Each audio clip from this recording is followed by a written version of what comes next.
Bueno, a continuación voy a resolver el primer parcial de la vuelta A para la asignatura de análisis instrumental y voy a ir resolviendo aquí en el Word, sobre el Word y utilizando la hoja de Excel también.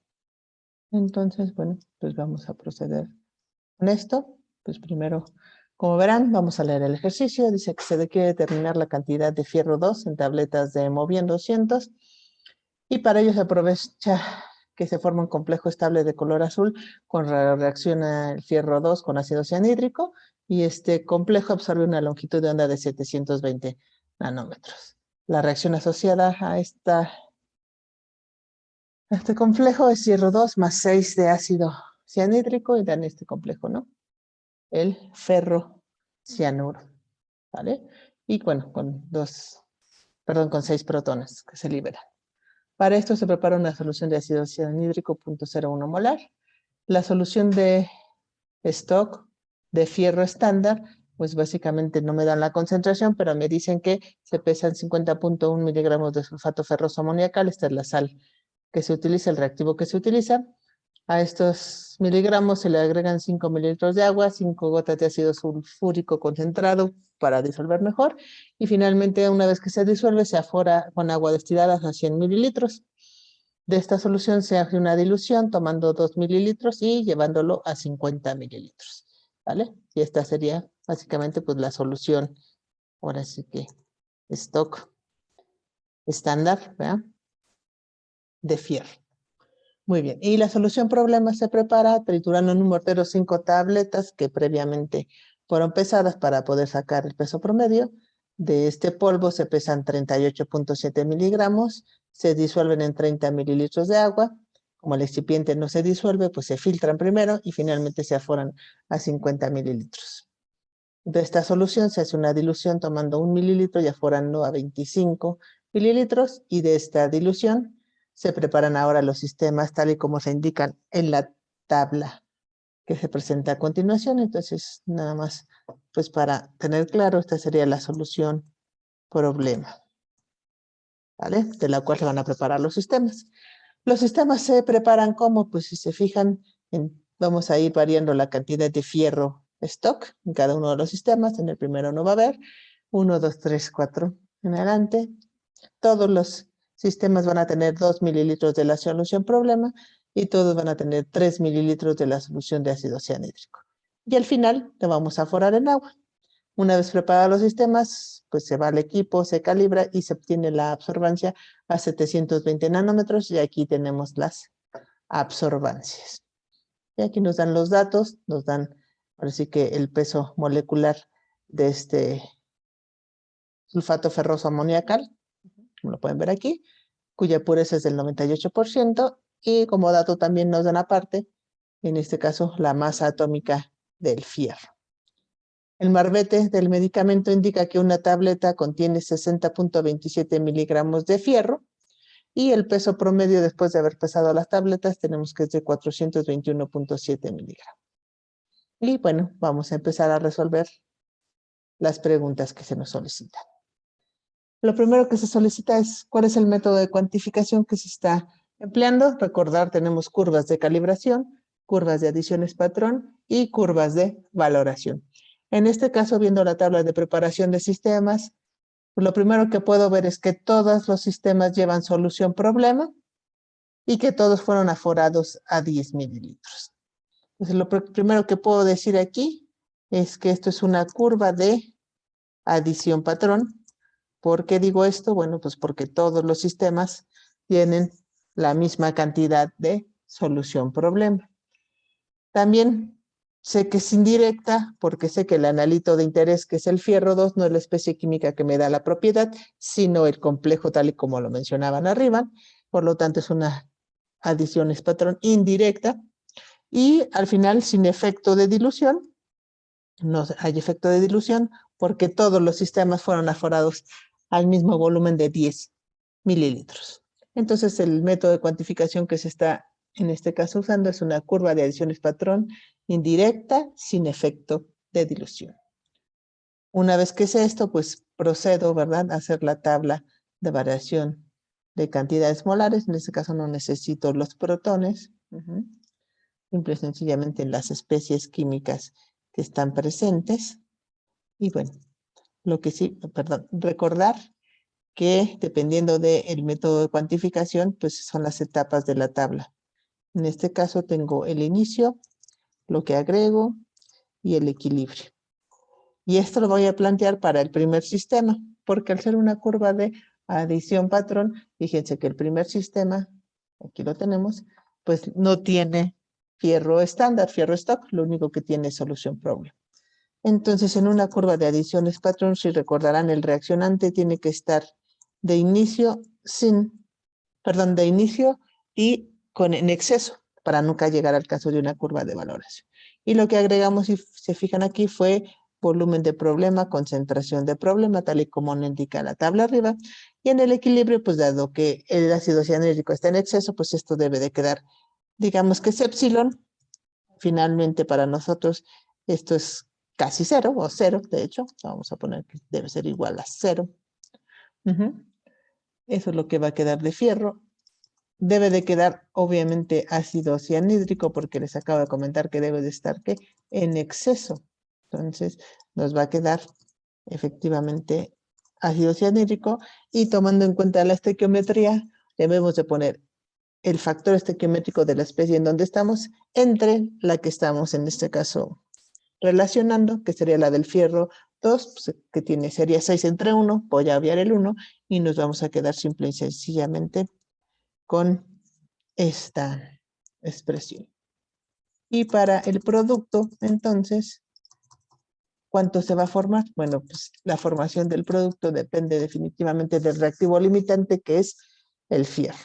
Y como el coeficiente del complejo es 1 y el del fierro es 1, pues aquí simple y sencillamente no vamos a poner 1 entre 1, nos vamos a quedar con esta expresión. Para el siguiente sistema, del 2 en adelante, como se fijarán, pues empezamos a agregar cada vez más y más concentración ahora de estándar. Y de hecho, pues en el sistema 1, pues es en este caso el inicio, si lo quieren ver, de los anteriores sistemas. Entonces yo pudiera copiar esta expresión y ponerla aquí, ¿verdad? ¿Sí? Pero que ahora lo que voy a agregar, pues va a ser volumen de estándar, concentración de estándar de hierro. ¿Sí? Y en el equilibrio, ahora que vamos a tener, pues insisto, esto lo vamos a tener otra vez 0, son los reactivos limitantes. Y aquí, pues básicamente, partiendo de lo que ya tenía, pues es lo que tenía de ácido cianhídrico, menos lo que había reaccionado de fierro problema, y ahora menos lo que va a reaccionar de hierro estándar, ¿sí? Manteniendo obviamente el coeficiente estequiométrico. Y bueno, por el otro lado, el producto, pues es lo que se formó debido al fierro problema, más lo que se va a formar debido a la adición de fierro estándar. Y esta sería entonces la tabla de variación de cantidades molares. A continuación, preguntan que cuál sería la preparación adecuada para el blanco para este sistema, o bueno, para esta cuantificación. Bueno, recordar que el blanco debe tener todo menos, en este caso, el analito de interés o el analito que vayamos a cuantificar. Eso es en general. Hay algunos casos donde hay que tener mucho cuidado con el blanco, pero aquí si se fijan al final tenemos esta columna que es fierro y esta otra columna de solución problema que también son fierro. Estas dos columnas son fierro y fierro es el analito, ¿verdad? Que yo deseo cuantificar, por lo tanto no podría tener ni hierro stock ni hierro problema. Entonces el blanco en este caso debería contener 3 mililitros de ácido cianhídrico y aforarse a 10 mililitros de agua. Entonces esto es lo que vamos a colocar aquí. Sería adicionar 3 mililitros de solución A, que es el ácido cianhídrico, y aforar a 10 mililitros con agua. Efectivamente, esto es la adecuada preparación del sistema blanco. Después nos piden calcular la concentración molar de fierro 2, en la solución stock y en todos los sistemas. Bueno, para empezar, la concentración molar de fierro 2 en la solución stock tiene que ver pues con esto, con el peso de este reactivo, ¿verdad? Su disolución y aforarlo a 100 y después la posterior dilución. Entonces, para esto me voy a mover al archivo de Excel. Y básicamente lo que vamos a analizar es efectivamente esto que ahorita les voy a poner con este borde en negrito. Lo hago un poco más grande tal vez. Ok, entonces, bueno, aquí está. Se pesaron 50.1 miligramos de este reactivo analítico que era, acuérdense, este sulfato ferroso amoniacal. Eso fue lo que se pesó. Luego, entonces, estos 50.2 miligramos, pues tienen que relacionarse con los miligramos de este reactivo analítico de sulfato ferroso amoniacal. 1 milimol de sulfato ferroso amoniacal pesa 392.14 miligramos de sulfato ferroso amoniacal. Y entonces pasamos de estos miligramos a milimoles de sulfato ferroso amoniacal. Y bueno, recordar que la pureza, de hecho la pureza podría haber sido el primer término, no importa realmente porque acuérdense que estas tienen unidades de porcentaje y se van a eliminar. Lo que sí es que tenemos que saber que por 100, digamos, miligramos de reactivo analítico que yo peso, solamente 98 de ellos es realmente el reactivo puro, o sea, el sulfato ferroso amoniacal, ¿vale? Entonces un poco menos, ¿verdad? De lo que pesé es realmente sulfato ferroso amoniacal. Y entonces aquí tengo milimoles ahora del reactivo puro, efectivamente. Y entonces yo sé que la fórmula del sulfato ferroso amoniacal tiene 1 milimol de sulfato ferroso amoniacal, me da 1 milimol de fierro, ¿sí? Por la fórmula, si no me creen, la fórmula aquí está, ¿vale? Esta es la fórmula del sulfato ferroso amoniacal, además es hexahidratado. Entonces, fijan, solamente tiene en este caso, un átomo de fierro. Y entonces ya pasé a fierro. Y bueno, básicamente la cuenta que tengo aquí me quedarían, estas serían las milimoles de fierro. Esas milimoles de fierro, pues finalmente se diluyeron en 100 mililitros y por lo tanto lo que obtengo aquí ya esta es la concentración molar de hierro. Esta es la primera, en la primera dilución, digamos, de estos 100 mililitros. Y después hacer una dilución de 2 en 50. Bueno, entonces a este número lo multiplico por 2 entre 50 y me queda esta concentración. De aquí abajo, que esta sería la concentración de fierro stock, ¿vale? Entonces la vamos a poner acá. Vamos a copiar esto acá al Word. Esta sería, ¿no? Entonces 5.008 exponente a la menos 5 molar. Esa sería básicamente la concentración de esta solución stock de fierro en esta segunda dilución de 2 en 50. Ya que tenemos esta concentración, bueno, a partir de esta solución se empiezan a preparar los sistemas, ¿verdad? Que aquí tenemos la misma tabla. Para entonces calcular la concentración de fierro en cada uno de estos sistemas, pues lo que tenemos que hacer es, de hecho viene, si se fija de la tabla, esta también de variación de cantidades molares, pues es la concentración, esta que acabamos de calcular, que sería esta concentración estándar, por el volumen que ponemos en cada sistema, y eso, como no hay dilución, entre los 10 mililitros de aforo. Entonces esta es la ecuación que hacemos aquí. Entonces la concentración por el volumen, en este caso es de 5, entre 10 mililitros, que es el aforo. Y así con esta fórmula, pues calculamos en cada uno de los sistemas la concentración de fierro estándar, ¿verdad? En cada uno de los sistemas. Y esto es básicamente lo que nos estaban pidiendo en esta pregunta, ¿vale? Entonces,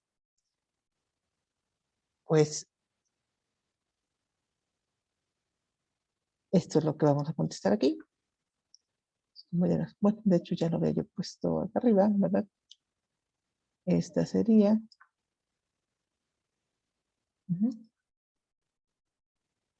Y luego en cada uno de los sistemas, bueno, pues ya recuerden, nada más tendríamos que calcular volumen de estándar, concentración de estándar entre el volumen de aforo. Y eso para cada uno de los sistemas. El primer sistema es 0 porque no tiene estándar y así sucesivamente. Entonces esa es la siguiente pregunta. Y bueno, muy de la mano, después nos piden hacer la gráfica de absorbancia en función a la concentración de fierro 2 estándar y obtener la regresión lineal. Entonces lo que nos piden obviamente es graficar estas concentraciones que ya calcularon y contra las absorbancias. No hay que corregir la absorbancia dado que no estamos teniendo una curva con efecto de dilución. Como ya comentamos, estamos aforando todos los sistemas a 10. Entonces, simple y sencillamente la concentración calculada y graficarla en función de la absorbancia. Y nada más tengan cuidado cuando grafican, porque dependiendo, a veces me encontré que alguien graficó pues absorbancia como eje X y concentración como eje Y, pues obviamente les da el gráfico erróneo. Entonces aquí tenemos ya la gráfica, aquí está la gráfica, y también me interesa que vean la gráfica, por favor, se grafica en general como ven aquí, puntos experimentales como puntos, y la línea de regresión es la que une los puntos, no una nunca los puntos, ¿sí? Y aquí se ve que esto es lo que se graficó, y bueno, pues aquí tenemos de alguna manera, ¿verdad? La regresión es una coeficiente de determinación de 0.9974, 12.220x más 0.1952. Esto es, recuerden, una curva de adiciones patrón, por lo cual es obvio y lógico que no parta del origen. ¿Vale? Entonces aquí tenemos esta gráfica y bueno, finalmente pues esto es lo que nos están pidiendo aquí. Comento, algunos hicieron este mismo procedimiento, pero en vez de hacerlo en concentración molar, lo hicieron en concentración en partes por millón. Sí se puede, definitivamente no hay problema, nada más que tengan cuidado porque cuando nos piden acá abajo el coeficiente de la especie que da la propiedad, recordar que la ley de Beer solamente es válida para cuando la concentración es molar. Y si ustedes graficaron en partes por millón, pues no les sirve. Tendrán de todas maneras que retomar y hacer esta gráfica. Entonces aquí tenemos ya la regresión. Y bueno, lo siguiente que nos piden es calcular los miligramos de fierro por tableta, o sea, llevar a cabo la cuantificación. Para hacer la cuantificación recordarán que lo que se tiene que hacer en una curva de adiciones patrón es calcular o despejar X cuando Y es igual a 0. Eso al final del día nos queda como, voy a hacer aquí, nos queda como, bueno, menos 0.1952 entre 12.220. ¿Vale? Porque Y es igual a 0.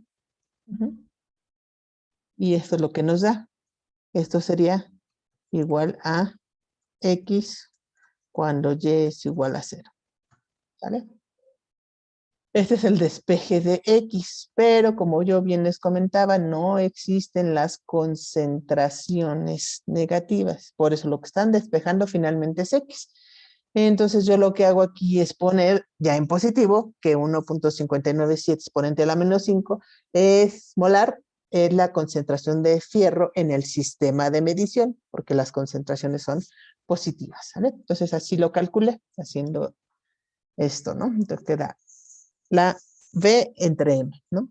Pero siempre me va a dar negativo y para yo poder hablar en concentración, entonces lo tengo que tomar esto como positivo. Y esta es la concentración en el sistema de medición. Entonces, tomando en cuenta toda esta preparación, recuerden que las curvas de adiciones patrón solamente nos permiten cuantificar una muestra por cada curva. Bueno, y entonces este es en el sistema de medición y tengo que regresarme en las diluciones. Entonces vamos a retomar cuáles son esas diluciones o cómo se preparó la tableta. Entonces el polvo se pesó se disolvió y aforó. Entonces, finalmente esta disolución pudiera haber sido en 10, en 20, en 30, o no me hubieran dicho ni en qué se disolvió. No es importante porque es el volumen solamente para disolver, filtrar, y el importante es aforar. Pues finalmente es estos 38.7 miligramos de polvo en 50 mililitros de aforo.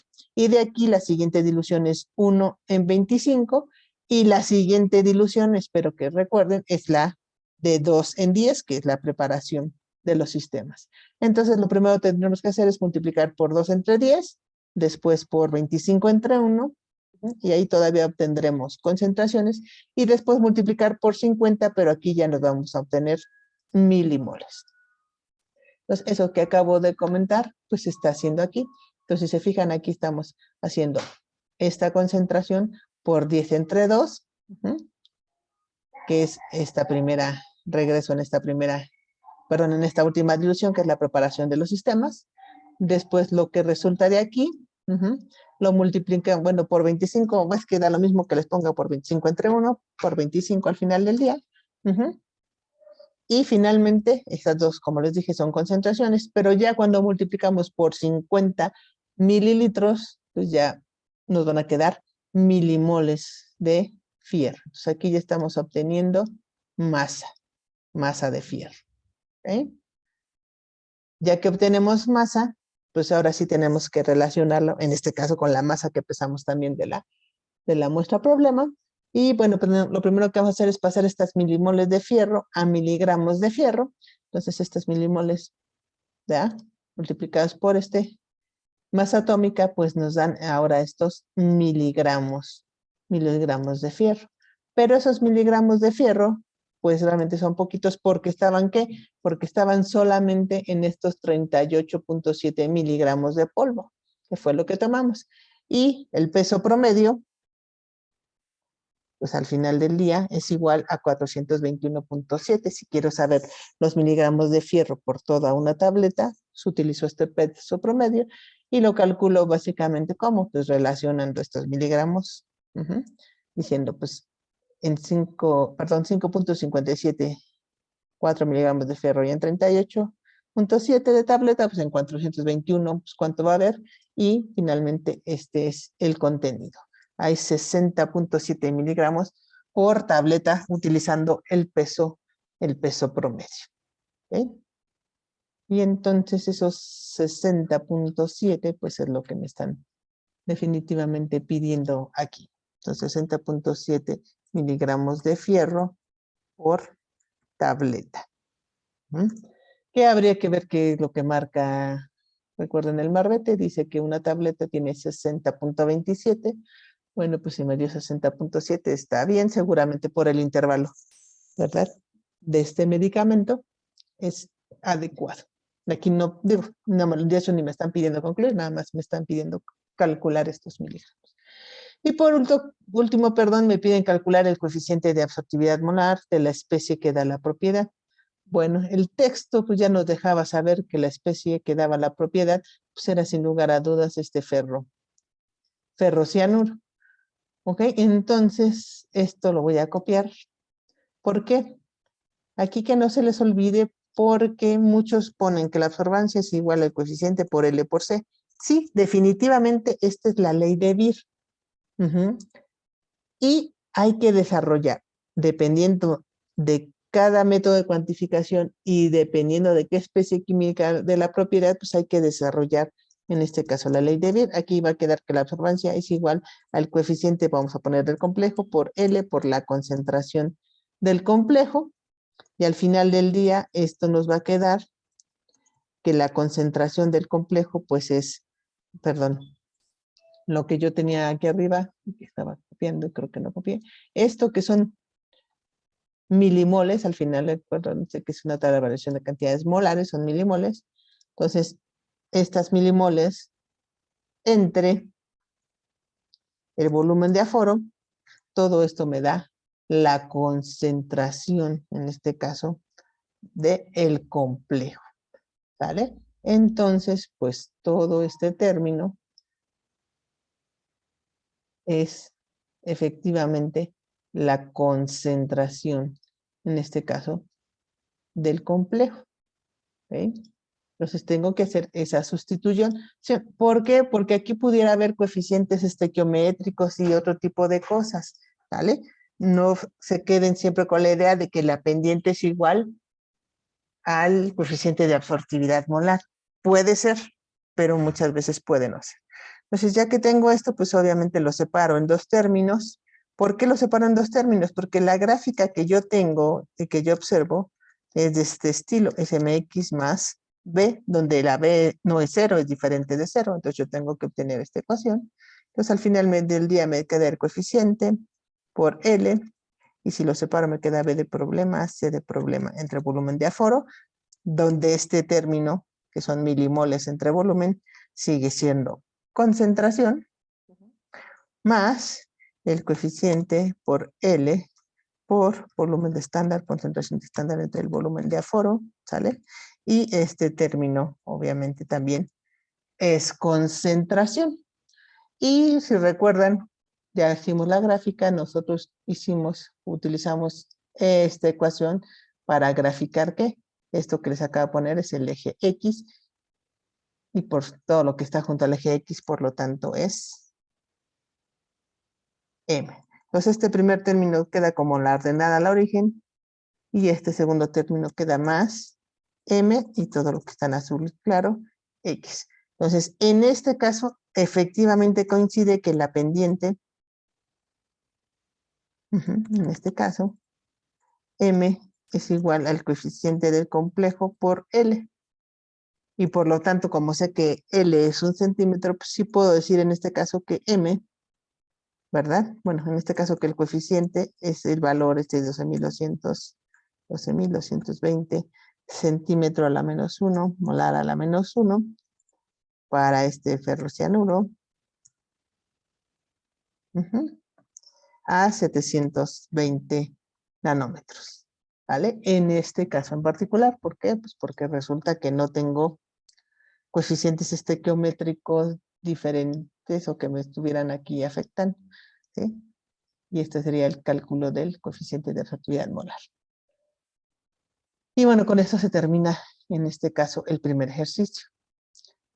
Antes de pasar a la resolución del otro, pues también les comento y les muestro aquí este mismo ejercicio, así como lo resolví yo para, en este caso, utilizando concentraciones molares, se puede resolver y sin ningún problema. También calculando la concentración en partes por millón, en este caso de fierro stock, haciendo la gráfica en partes por millón de fierro stock, y puedo cuantificar y me da pues prácticamente lo mismo. Aquí me quedó 60.7 y aquí me da 60.8, pues debe ser de alguna manera el manejo de todas las cifras significativas.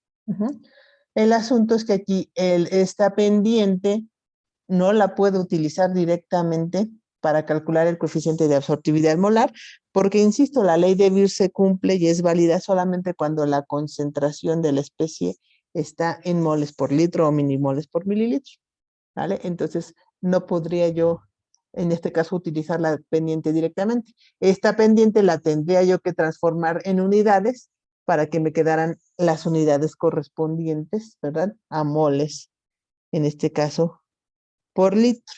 Pues se complica, creo yo, bastante más. Pero bueno, finalmente, como pueden ver, la cuantificación es prácticamente lo mismo trabajando con partes por millón o trabajando, en este caso, con concentraciones molares.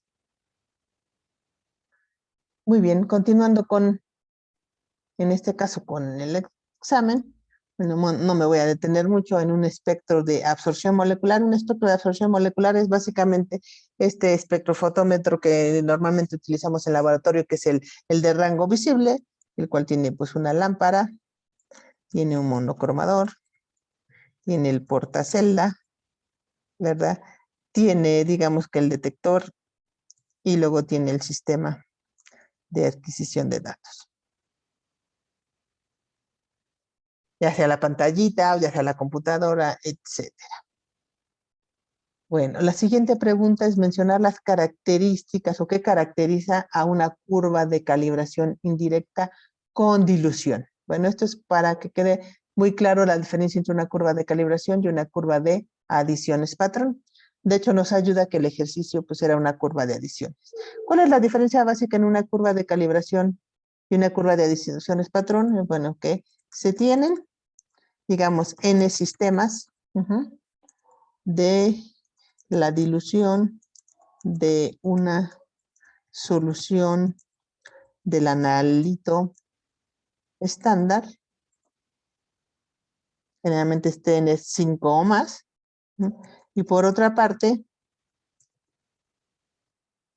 vamos a ponerle m sistemas con solución problema. ¿Qué quiere decir? Que nunca en el mismo sistema vamos a tener una solución de estándar, digamos, de fierro y estándar de problema. Jamás, jamás se van a tocar. Por un lado van a estar las soluciones estándar y por otro lado la solución problema. Que esa es básicamente la diferencia con este ejercicio. Si se fijan aquí, todos los sistemas en una adiciones patrón tienen solución problema y se mezclan con solución estándar. Aquí tienen uno de estándar y dos de problema y así sucesivamente.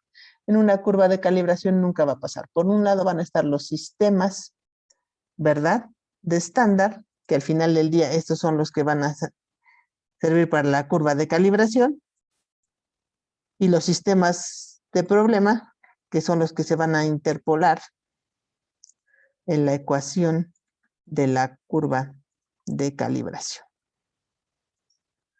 Y ven, como lo acabo de decir, ¿verdad?, para la cuantificación se interpola la señal de los sistemas problema,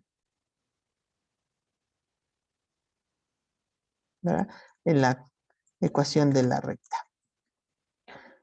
Bueno, entonces ya con eso podemos dar dos características muy importantes de la curva de calibración. Si digo que es indirecta, es que es indirecta porque el analito de interés, en este caso con el fierro, no da la propiedad a medir. Por tanto, hay una reacción asociada donde el producto o el reaccionante son las especies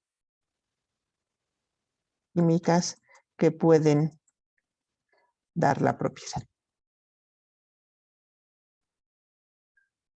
Y por último, decir que tiene dilución, o sea que hay un efecto de dilución. No es el caso de la que tenemos aquí nosotros, pero si hay un efecto de dilución, implica que todos los sistemas tienen en general un volumen total diferente.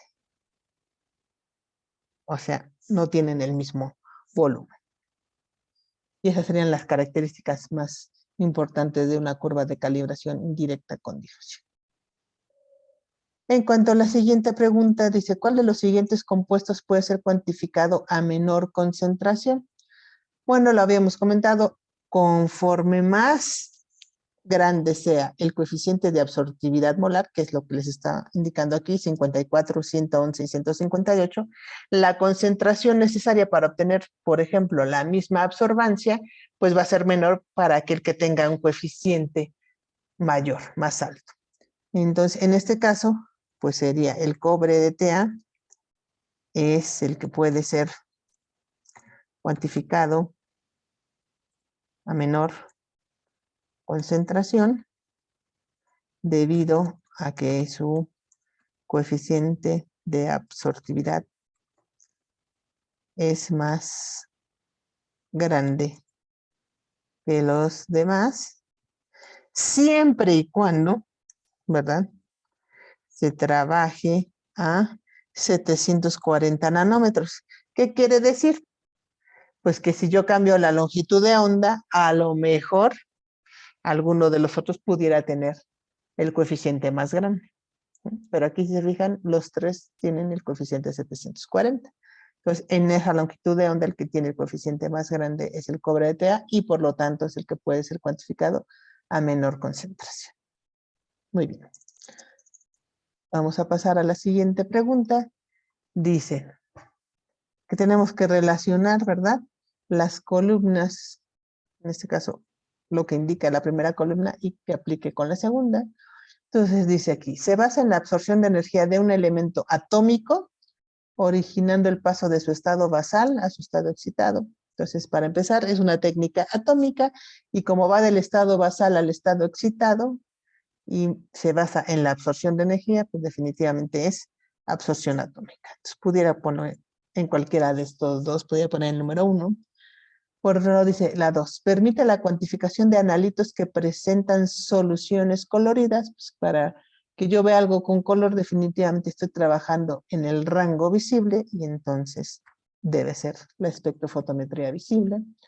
Dice técnica que permite identificar y cuantificar varios elementos a la vez y que emplea un plasma de argón. Bueno, esto sin lugar a dudas es la emisión atómica. La 4 dice, se basa en la excitación de una molécula al incidir un haz de luz que posee determinada longitud de onda entre 190 y 350. Al decirme que es molécula, pues no es atómica, es molecular. Y de 190 a 350 estoy hablando de la ultravioleta. Emplea lámparas especiales de cátodo en hueco, pues esta es la absorción atómica y entonces pudiera, insisto, pudiera poner uno arriba, 5 abajo o viceversa. ¿Verdad? Y 6, dice, se basa en la medición de energía que libera un elemento al pasar ahora del estado excitado al estado basal y lo que se mide es esta energía, la energía de emisión, por lo tanto esto es emisión atómica.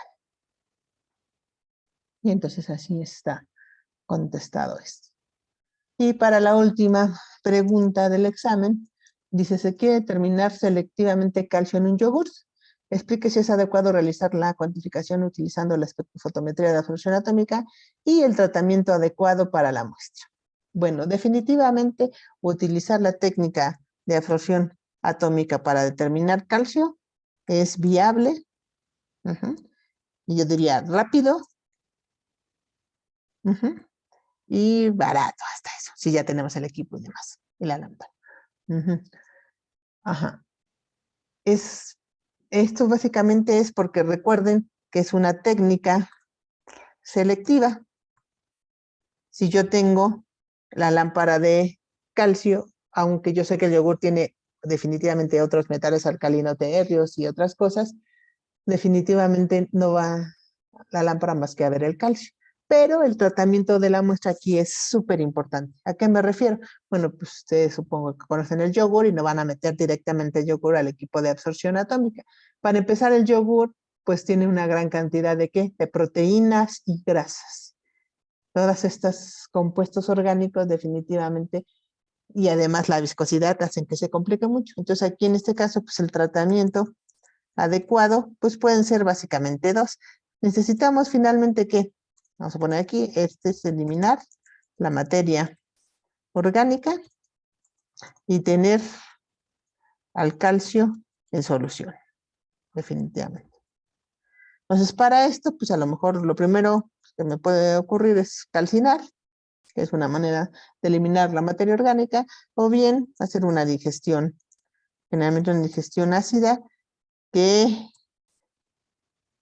puede ser con ácido nítrico, también puede ser primero nítrico o nítrico clorhídrico, y seguramente también hay que poner peróxido de hidrógeno porque el asunto es que el ácido clorhídrico y el ácido nítrico lo que hacen es oxidar, pero si tengo alguna materia orgánica que necesite reducirla, pues mejor le pongo el peróxido porque es un anfolito, tanto reduce como oxida. ¿Ok? Eso es por un lado, para eliminar la materia orgánica, pero por otro lado, el calcio, al ser un alcalinoterrio, fácilmente se ioniza, y entonces para disminuir la ionización del calcio, y eso lo pueden revisar en el cookbook que les di de absorción atómica, generalmente se agrega un modificador, en este caso un modificador, que en este caso en particular es un elemento que se ioniza más fácilmente. Algunos me lo pusieron por ahí, que se recomienda lantano, sí, pero es exageradamente caro. Entonces esa es una opción. La otra opción es usar una flama más caliente. perdón, más caliente, en este caso la de óxido nitroso acetileno, pero aún así se tiene que agregar un elemento ujú, que se ionice más fácilmente. Y generalmente, bueno, eso sí tendríamos que reversarlo en el cookbook. Si no me equivoco, puede ser sodio o potasio o cesio. Habría que revisar exactamente el cookbook, pero se agrega cualquiera de estos a una concentración elevada. Y cuando hablamos de una concentración elevada, estamos hablando de unas 2000 a 5000 partes por millón en todos los sistemas, incluido el blanco. Y bueno, esos son los cuidados que realmente tendríamos que hacer. Entonces, primero hacer un tratamiento para quitar la materia orgánica, ya sea calcinar o bien digerir. Y finalmente utilizar una flama más caliente y utilizar alguno de estos elementos que se ionizan más fácilmente que el sodio. Bueno, pues con esto concluyo la resolución de este examen.